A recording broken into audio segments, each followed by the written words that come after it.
What is happening, everyone? Welcome to the Lifting Ugly podcast. We are on episode 50 something. I don't quite remember what number it is. We'll just say it's episode 3 of the new format. So we have a guest today. I'll bring him on here in a little bit. But first, let's get through this part. So, if you are in need of support in your lifting, make sure you go to generalleathercraft.com. Generalleathercraft.com, home of Pioneer lifting belts. Best custom belts on the market, in my opinion. They have great stock belts. They have the Pioneer cut, so every hole, every half inch. I wore the shirt yesterday. Every half inch matters. Got it at generalleathercraft.com. Make sure you get a hold of them. Great customer service, great people there.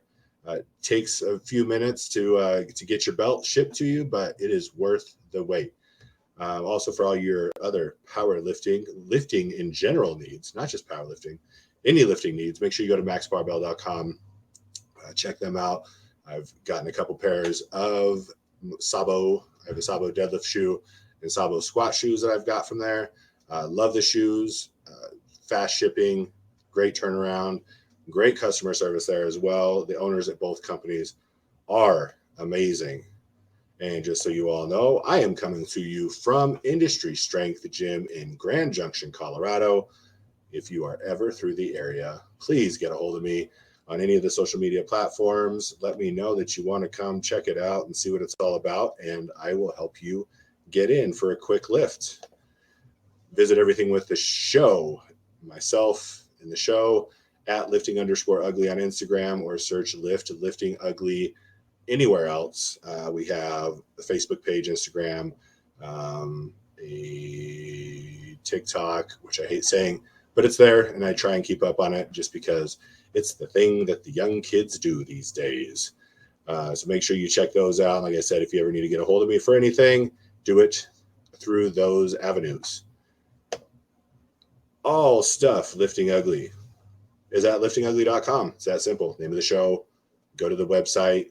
Sweatshirts, shirts, tank tops, hats.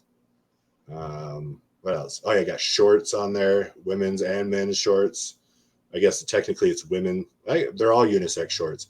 If you are a guy and you want to wear spandex shorts, we have the shorts for you. And we have regular longer shorts as well. So make sure you go to liftingugly.com, check out all the stuff that we got there. We have the team bios there as well. So if you want to go back and check out what each person that we've had on the podcast thinks of themselves, then make sure you go there and you can check their write-ups there. If you want to be a monthly supporter of the show, you can do so on Patreon, patreon.com/liftingugly. If we get enough people on there with a higher levels, we'll receive some good incentives, shall we say.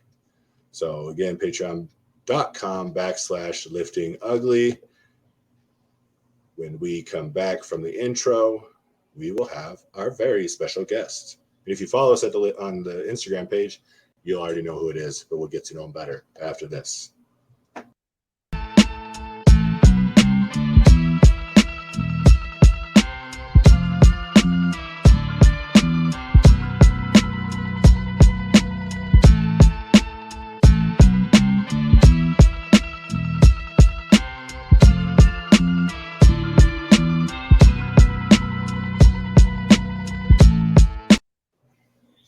Cut that short. Welcome back. I'd say everyone. Eventually, it'll be everyone. Welcome back, Jesse. Thanks for tuning in live at this moment. Since you're the only one that is watching live, appreciate it. But to all those who come later, we appreciate you as well. Our guest today has been a supporter of Lifting Ugly since the very beginning. He was one of the first to always put up with our shenanigan podcast live as we went through. He hails from Minnesota, as you will see from his Instagram tag. Ladies and gentlemen, it is our friend, Lifting Ugly team member, Seth Falk. Hey, aka how you doing? aka Minnesota Norse. Yeah, I'm sure my accent's pretty thick too. I had a couple math teachers, different math teachers, both just came from Minnesota, and they had far worse accents. Good, good. They were on the verge of Canadian. Oh, were they up by the border then? Yeah, they must have been up north there Yeah. in Minnesota. Is they had did you ever watch Bobby's World, the cartoon? No. Oh man. One, you're missing out. Great cartoon. And they're from I believe they're either in Minnesota or in Canada, but yeah, the teacher sounded just like his parents did in the That's little awesome. cartoon. All right, Seth. So we're gonna get some background from you. First time I met Seth, and I would say I'll include Alkai as well, even though he's moved on to bigger and better things. We met you in 2021. Yeah, June, I think, Yeah. at what was it, Rapid City Classic 2 Yeah. or Yes. Black Hills Classic? The Black Hills Classic. Yeah, I guess it was the second one that they had. It was a pretty good class of people that were there. Yep. You were there, Tanner, that people may or may not know from the Massonomics phenomenon that they've got going. And then Austin Hudsonbyler from North Dakota was there. Dave. Oh, that's right. Where is he from? Is he from Minnesota as well? No, he's from North Dakota. He's from Oh, Fargo. he's I think okay. he's from Fargo. Yeah, Right. and Big Nate too. And Big Nate, yep. Yeah, so there was a lot of big lifters there, and it was really cool to kind of watch. Every time I've tried to get ready for a powerlifting meet, I always get severely injured, but I've enjoyed taking people and then viewing the process. So how many meets are you strictly powerlifting? Is that what your main focus is? Yep. And then how many meets have you participated in? Since February of 2023. And then I did one. Yep. And then I did one like way back in 2009. That was like a USAPL meet. So I had like a 10-year break in there, 10, 15-year break. To really try and boost the numbers? Yeah, we could say that. And life gets in the way. Yeah. And that's the big thing that I always try and convey is this is all fun and it's great. But everyone needs to make sure that this lifting in general doesn't get in the way of your life. I've seen it ruin a lot of things, and it's pretty sad. But they can live in harmony together. Yeah, that's what we're trying to do, the best we can anyway. Right.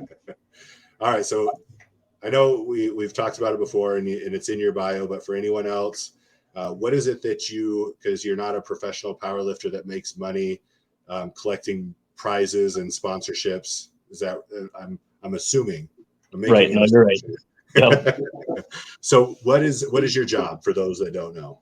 I am a special ed para at a school, and then I also coach 7th and 8th grade football, Knowledge Bowl, and then I work at a group home in the evening. Nice. Yep. So all of that, and you still find time to put up some numbers. Yep. Just whenever I can. All right. So I want to know more about Knowledge Bowl. So it's trivia for high schoolers, and it's you travel to a school, and you set up like this little contraption that's almost like Jeopardy, and you buzz in as a team. Okay. You just try to outcompete the teams for 5 rounds of 45 questions. So just generalized trivia questions. Okay. Yep, and there might be like a theme for like the last round. Like they've had like a Disney theme or like a Marvel theme or like special day, like Squirrel Day and Pajama Day. Yeah. Well, that's cool. Yeah, I had assumed it was. I didn't know like exactly how it went. I assumed it was like the mathletes, and I watch Big Bang Theory a lot, so they do the physics bowl thing there. So I figured it was a similar thing. I just wasn't sure if it was like it's just like it's any topic. Yep, it could be anything. Yep, general knowledge. And then there's, pencil paper for like math questions or like how do you spell bioluminescent or something. Yeah, I would need a pencil and a piece of paper for that one. Yeah. So All my kids how are long, smarter than me too. well, that seems to be usually, well, that's because they're actively learning. And I think as we get older, we're just, not that we're Over. done learning, but as far as like that stuff that they know, it's like, we'll be Yeah. all right. How long have you been in the academic world? This will be my 6th year here, and then up north, I did it for a few years too. Okay. So probably about a decade. About 10 years in it? Yeah. So were you born and raised in Minnesota? Yep. In Ortonville, but I was raised in Grand Marais, which is along the Canadian border on Lake Superior. Okay, so you were up with the heavy accent people. Yeah. Yep. Right. Somehow I didn't carry it over. Is there, I mean, I know a lot of, like, my music genre of choice is hip hop. There's a lot of guys that I listen to that are from Minnesota that love the state. What's the, just, I've never been. So what's the draw to Minnesota? Like all the lakes, fishing, hunting. The further north you get, the little more hippie it is. So you get like the artsy people and, the art galleries and just the big lake in general. And then like the Boundary Waters canoe areas up there. Yep. And I guess like a lot of people like to go to the Twin Cities for whatever reason. I don't really care to go, but I guess there's like a nice art scene there too. If you like the city life. Yeah. So, yeah. All right. So I've heard Twin Cities, obviously, because you have the Minnesota Twins is the Twin Cities. So, but I don't know this, so it's going to sound like a really dumb question probably. Is Minneapolis one of the Twin Cities, or is Twin Cities like just a city? Yeah, it's Minneapolis and St. Paul. Oh, okay. And they're right next to each other. Yeah. So it's the two major, just basically the only two major cities in Minnesota. Yep, and then you kind of get like the St. Cloud and Duluth that are like the minor cities in Rochester. Okay. All right. Good. Now I know more about the state of Minnesota. I've always. Yeah. And we got Bob Dylan and Prince. That's right, Prince. Yeah. Okay. I'm not a big Bob Dylan fan.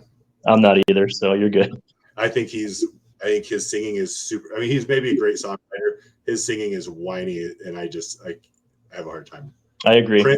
Prince, I mean, you can't ask for a better person to be from your state than that. Oh, he's on all my playlists for the gym, so. That's awesome. Yeah. It's like you got to have a Prince imprint somewhere in that playlist. Yep. All right. So growing up in northern Minnesota, what was your introduction to? I'm assuming you played sports. Yep. What was your sport of choice? Football was probably my best sport, but my favorite sport was baseball. Okay. And did you play like throughout being a kid into high school, or how did those things kind of develop? Yep, I played. I think we started football in 7th grade, and I played all the way through high school. Then baseball, t-ball and everything, and then basketball. I played basketball 7th grade through senior year as well. Did you get involved in lifting in that time frame? Yeah, near the end, like my senior year, my dad was powerlifting with a guy who moved up from Texas. So that was my introduction. That was when single ply was king. Right. So there wasn't raw lifting quite yet. And then, the WPO had like multi-ply monolift lifting and like the super bench shirts at the time too. I think that still gets a lot of traffic. Not as much as it used to, but yeah, single ply was really big. For people who are not in the powerlifting world, I think the multiply the bench shirts, seeing the over 1,000-pound benches don't get me wrong, it's super impressive. I don't care. You're still moving. The weight's you have to hold it. It's gotta move. But obviously, as most of us know, it's not true. It's not a true 1,000-pound bench. Right. I'm assuming, I don't know, I haven't kept up on it. I lose track of these things because people are doing crazy stuff every week.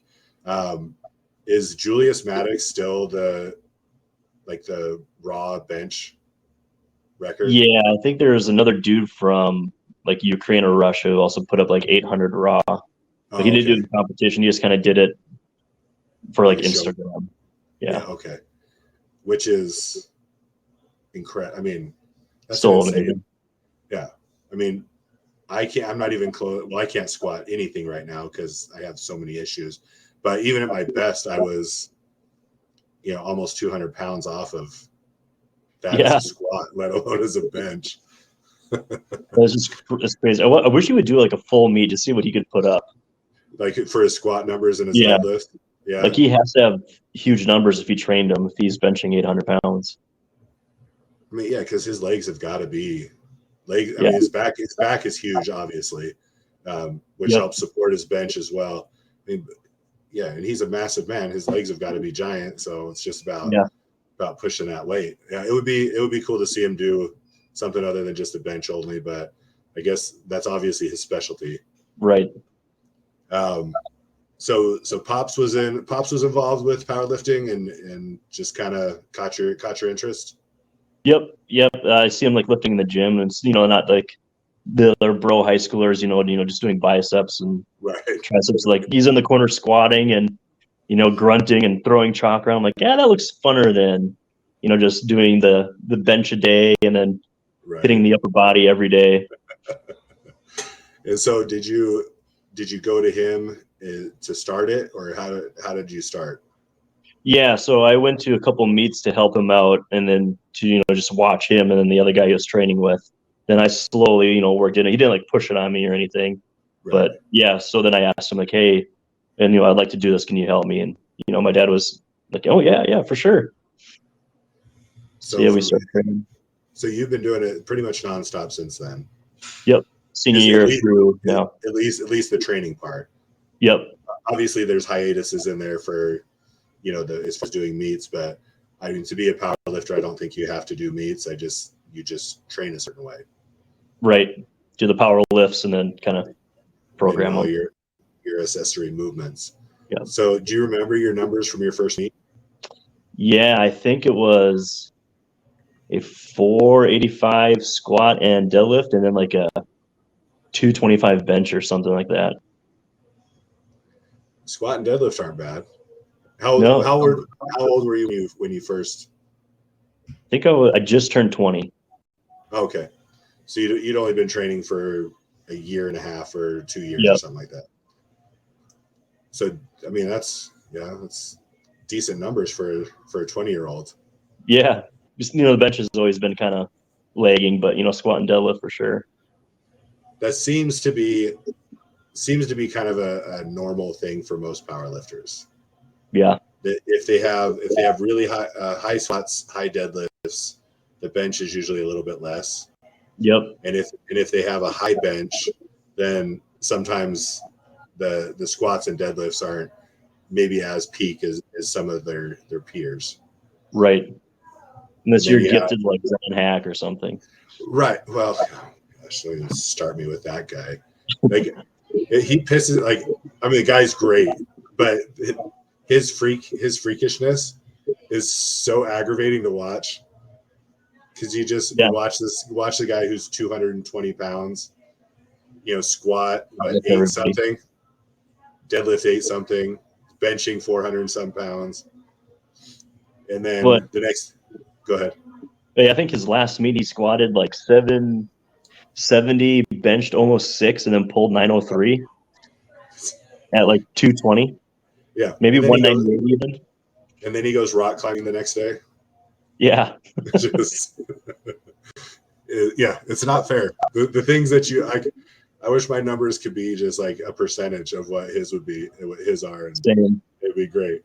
But yeah, you have those few freaks. You have him and Hunter Henderson on. Yep. I'm not even going to say on the female side.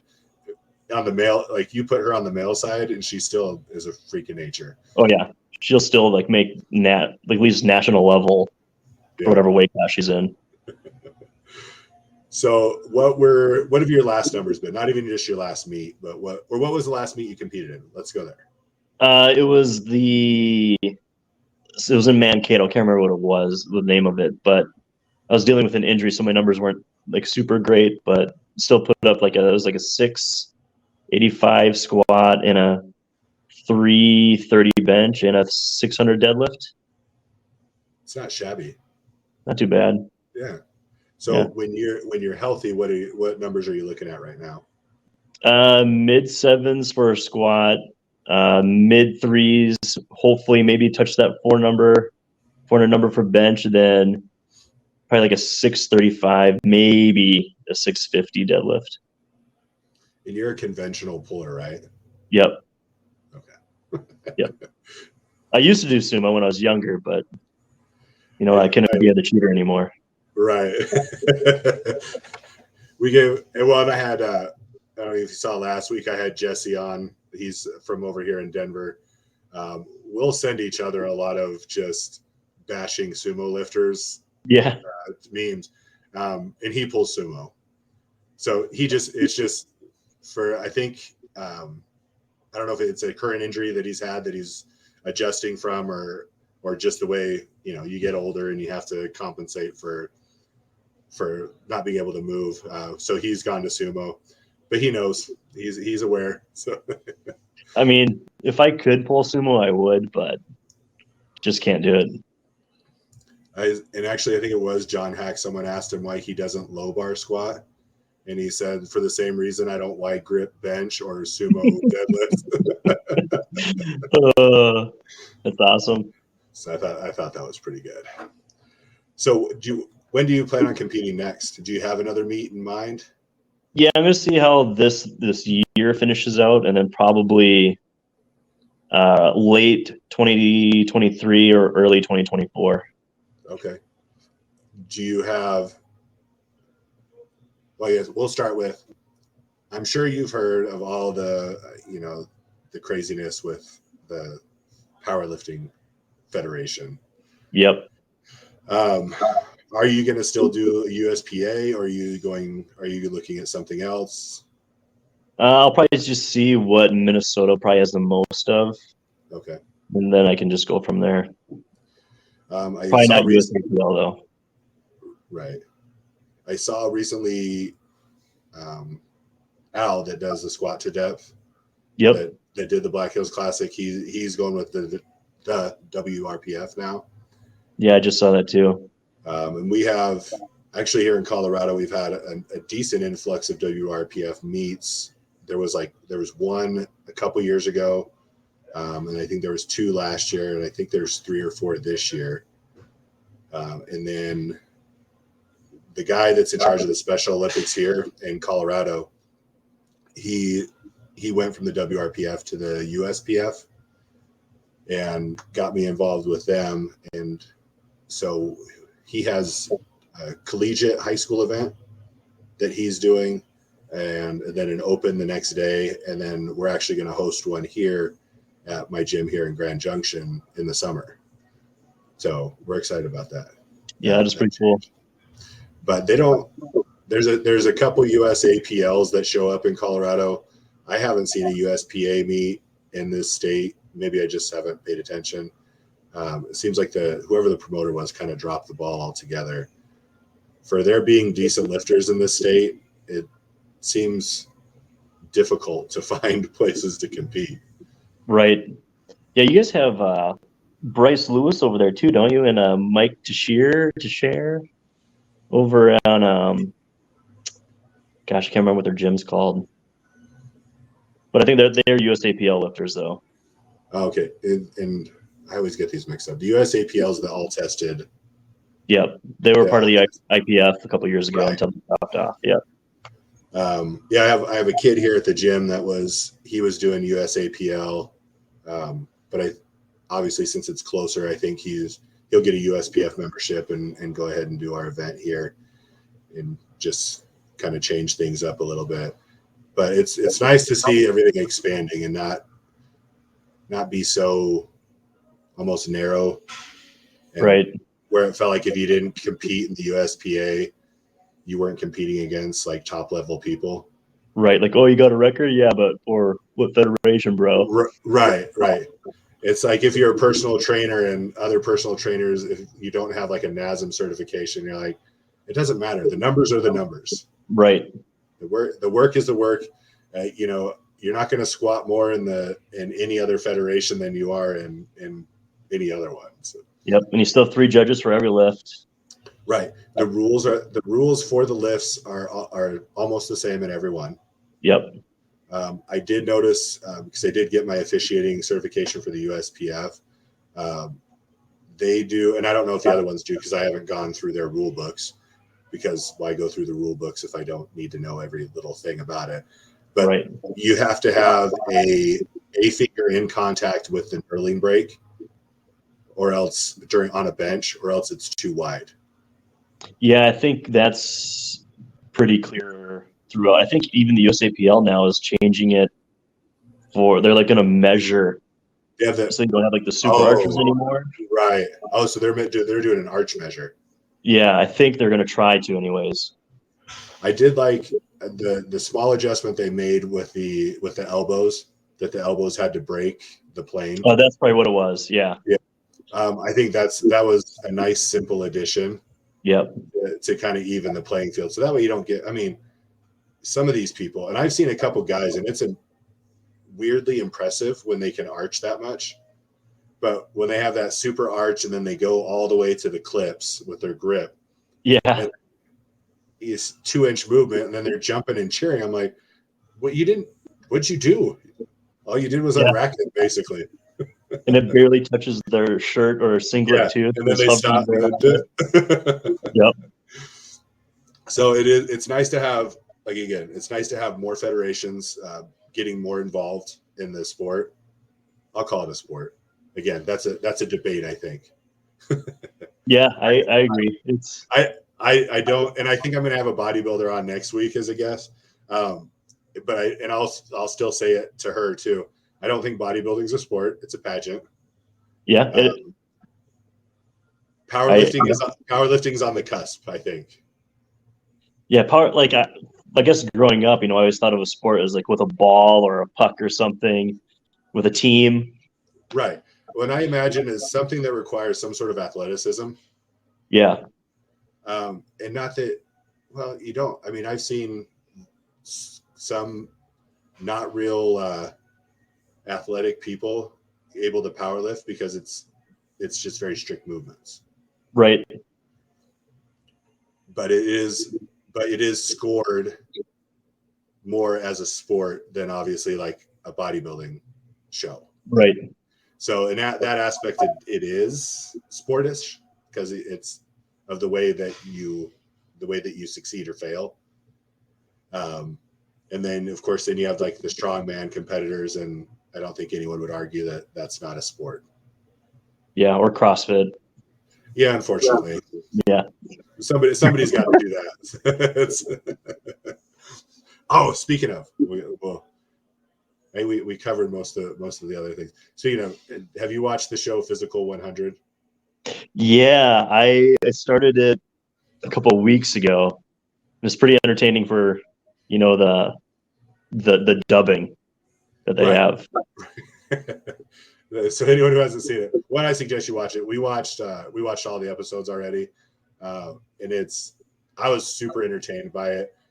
The English, it's people in South Korea, so the English dubbing it's not terrible, but it is interesting to say the least. They say the same words over and over again. Yeah. And they do a lot of like instant replays of like the same thing. They do like 5 in a row, but dude getting tackled. Yeah, it's like back yep. in, different angle, same thing. Yep. But I thought the variety of the people they had competing were really cool. Yeah. You haven't seen the end yet? I am through. They just got done doing the sandbag carry, like up the ladder and then over the bridge and then dump it. All right. Yeah. Yeah, they have some cool events coming forward. It's the top athletes in Korea. I mean, they have CrossFitters, which is kind of what brought it to my mind. For some reason, that's what triggered it. They have some CrossFitters, they have bodybuilders, powerlifters, all sorts of Olympic athletes that are just, talk about freak of nature aesthetics on some of these people. Yeah. But anyway, I enjoyed watching it. I thought it was a cool idea. And it would be fun to see a North American version. Yeah. To see kind of who they pull for that. The only difference the biggest difference I could see between the two is those South Korean people are so nice. Yeah. And so respectful. We just probably have fights every other. Right. And they would be blaming everyone. We could have done it if it wasn't for him. He ruined everything. It's like watching was it the UFC Tough Enough or whatever it was called? Yeah, the up where they're bringing them up through the ranks. Yeah. And they're just the South Korean people, man, they're just like, oh, I should have done better. I didn't do enough. Yeah. But then they're cheering for everyone else. They're like, yep, make sure you go win. Yeah, they're like, oh, he has such a beautiful body. I wonder how strong he is. Yeah, it was. I thought it was great. I think it's worth checking out. It would be interesting to see if they do it, if they bring it to other countries. I think they have like that one American baseball player. Right. That he used to be a Diamondbacks pitcher, and then he's been over there for 10 years. And then the black dude, Miracle, he's not from there because he's black. Yep. I think he's French originally. But anyway, he's been dancing over there forever. So those were I think they called Miracle one time the foreigner. Yeah. And that would be the other cool thing about seeing it in like a North American version is just the diversity of people that you would get versus, South Korea is mostly South Korean people. And we have a nice melting pot. And so it'd be fun to see how they put all that together. And then the other thing, if people don't know, Seth is a Dungeons and Dragons fan, correct? That is true. Play every other week. Yeah. And you got a Dungeons and Deadlift shirt from the store. Yep. Wear it every deadlift day. I tend to wear mine on like bench day. Yeah. Right. And then I have I have the deadlifters one that looks like the Dodgers logo, and I'll squat in that one usually. And, just to not be, I guess I don't want to be so on the nose with my shirts and my lifting. But yeah, we have a lot of Dungeons and Dragons fans in our gym, and it's pretty entertaining. There's one of the guys plays 3 times a week. Oh wow, that's awesome. Yeah, 3 different groups, but he writes all of the campaigns and for one of the groups. He's their dungeon master. Yeah. So what are your thoughts on the movie coming out? I hope it's at least okay. I just want it to be watchable. I don't want it to ruin the game. I mean, I don't think it will, but. So have you seen any of the previews or anything? Yeah, with Chris Pine and then right. Whoever the other actors are. Maybe see if I can bring it up. When I saw that Chris Pine was in it, I was like, oh, maybe it won't be that bad because he's in decent stuff. Right. And I'm gonna see if I had one of our Dungeons and Dragons nerds at our gym sent me one of the clips from the movie, and it looks really funny. So I want to see if I can pull that up and show that. Let's see. All right, so I'm gonna do a screen share so that you can watch.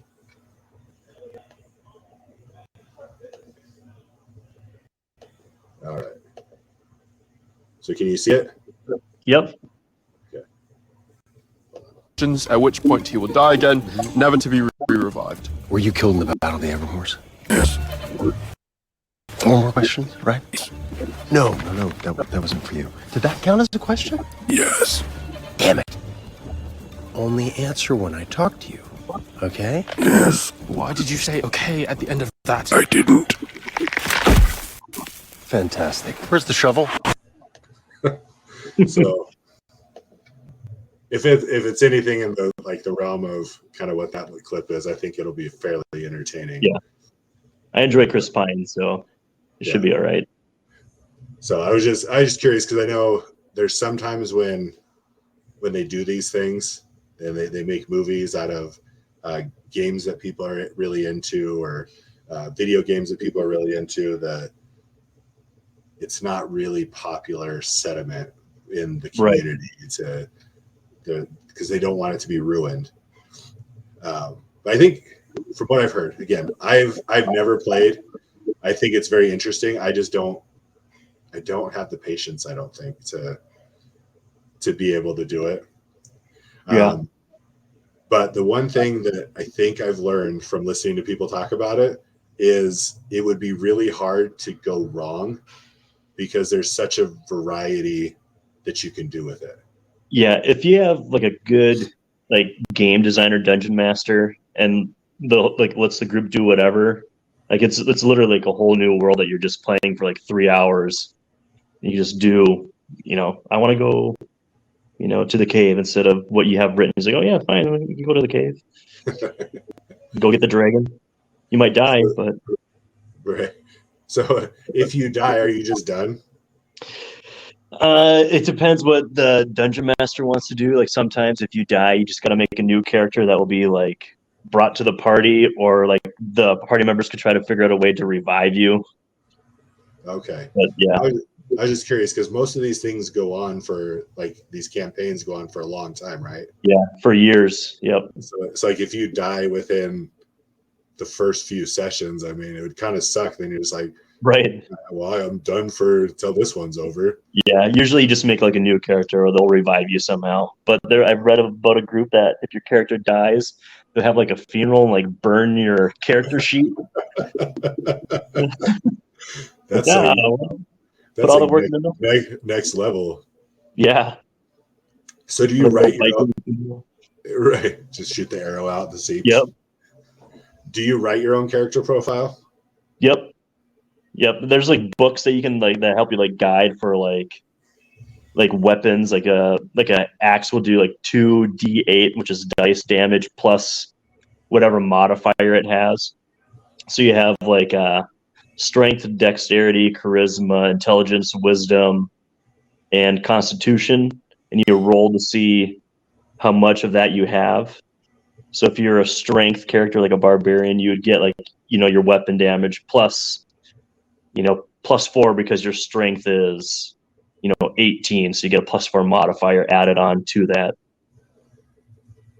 Is it I don't know if my daughter's she watches this a lot, my older daughter. She joined a Dungeons and Dragons club. It's her eighth grade year or freshman year, and played a little bit. I think she was the only girl, which was, I don't know, 13, 14-year-old boys. They wanted to, I don't know if they just wanted it to be a boys group, but right. It's one of those, it was tougher for her to break in. And then her little sister, my youngest, she did it at the beginning of this year for her 7th grade. But I guess from her words, their dungeon master really sucked and let his emotions get in the way. Yeah. So he'd get mad at people. And so basically it just kind of dissolved. Is this through school? Through school? Yep. It's a school, an after school program that the school puts together. And so there's one of the teachers obviously kind of oversees the group, and then the person in charge, and then the other members. But I took her to a board game shop here in town, and we got her little figure, and I got her the books, and I should have done it for my older daughter, but I didn't know as much back then. I've been around a lot more Dungeons and Dragons guys since then, so I was like, okay, I was like, you can share it with your sister though. This isn't just for you. You guys, right? It was like I think the basic handbook that I got for her, and I got her a cool pair of dice to take with her. So it was fun, and I was just looking around that store, and I was like, just amazed at how the aisles of characters and figurines, and then all the offshoot games. Yeah. That aren't Dungeons and Dragons, but are the same type of game. Yeah, like Pathfinder, I think, is one. Well, they even had like Star Wars versions. Yep. And Marvel, you could do Marvel ones, and I was like, man, this is And I was talking to the store owners. I'm like, how much do people spend on this? She's like, a lot of money. There's a lot of money. New book comes out. The book's like $50. Right. And so do the books have campaigns in them? Like the player handbook and like the Dungeon Master Guide and the Monster Manual don't, but they like release like a pre-made campaign like a few times a year. So there's like 20 out right now for 5th edition. And from what I don't know if I understood it right, you can go on to the website of the company that owns Dungeons and Dragons, and you can basically download all their campaigns that they've written. Yep. Yeah, I think you just pay for however much they have it for online, or you can just find like somebody who is just writing their own campaign, and they'll give you like a PDF if you want to run theirs, or they make up like a certain character too. What I thought was really cool of the company that owns it is the fact that they don't charge fees for people to write their own campaigns. Yeah. So like it's basically a free, if you want to use their format and write your own, then you go ahead. Yep. And so it's kind of cool because they could easily be that company that is like, if we find out that your group is using an licensed campaign, we'll shut you down, or but yeah, that'd be ridiculous. Another thing that's interesting about it is it used to be such like I'm going to say it's still a nerdy thing, but everyone's nerdy in some way. That's my thing. Especially everyone's a nerd about something. But Dungeons and Dragons was like that, the outcast nerd thing in high school. Yep. And then it seems like over the last maybe more than 5 years for me, it's become like this like thing that a lot of people do. I mean, you have celebrity groups, athlete groups, and it's not not a frowned upon, virgin guy that can't get a date. Right. Group of guys. It's people just playing this game. Yeah, I think like Garrett Miles and a couple other players from the Browns, they have a group that plays on like whatever day of the week. That would be wild. Yeah. See those. And then who's Sofia Vergara's husband? He's like really into it. Joe really? Something. Yeah. He's like his basement's like a man cave, and it's all Dungeons and Dragons stuff. Vin Diesel plays, I guess. That's hilarious. Yeah. And I get the thing that really brought it out to me first was watching Big Bang Theory, and obviously they play. Yep.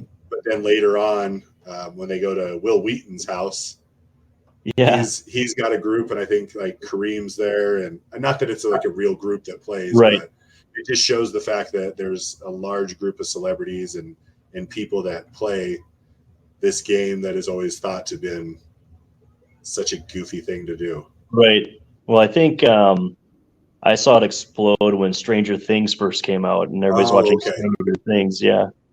So a little bit later than a little bit after Big Bang Theory, then that Stranger Things phenomenon kind of it's really exploded. And then I was watching the show Ghost. I don't know if it's a comedy. The couple moves into the mansion that she can see ghosts. And her husband, they have an episode where his group kicks him out because he lives so far away and his internet sucks. And so he makes his wife sit there with him and play with the ghosts. So he's playing Dungeons and Dragons with these ghosts that he can't see. Oh, that's funny. But yeah, so it's been fun to learn more about it. I definitely don't look at it the same way I did, probably 5 or 6 years ago. But I also don't think I have the time or patience, knowing in myself, to be able to just sit and focus that much on it. For like 3 to 5 hours a session. Right. And then just for an endless amount of weeks on end to, try and finish. And then you just start all over. Yeah. And then your character, you put so much time and effort and dies. Right. It's like, you can make a new guy, but I don't want you to be a paladin this time. It's like, oh my God. What am I going to be then? You got to start all over, new style of character, all the powers and weapons. And Everything's gone. Oh, I don't know. I wanted to touch on that. I knew we would spend more time on Dungeons and Dragons just because there's a lot to talk about with it. Yeah. And it is something I don't know about that I'm always curious about. And I talk to my guys here every once in a while. I'll talk to them about it. And I know you got to go. You got to open the gym for the kids to get for their lift today. Is that right? Yeah. Yeah. Open gym for the community. Actually, we just got a brand new gym that we're trying to, bring in the community a little bit at the high school. Nice.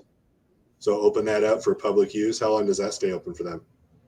We just do 2 hours on Sundays for right now. Then there's a lot of interest. We're going to gradually, get more hours throughout the week. Awesome. Well, that's great. How big is your area? Like, is it a small community that you live in? Yeah. Clara City, which is where the high school is at, is 1,300 people, and then there's a couple small towns, between 300 to 600 people scattered throughout. So, maybe like a 3,000, 4,000 person community, give or take. All right. Well, I'm going to let you go so that you can go get that taken care of. I appreciate you being on. It was good talking to you again. Yeah. Thank you. My plan is to kind of rotate you guys through every so often. And from here on out, we'll have our topic today was more specific, more Dungeons and Dragons than anything, but yeah, I'll have other topics that we'll bring up and we'll try and discuss in depth. But yeah, we'll have you back on again soon.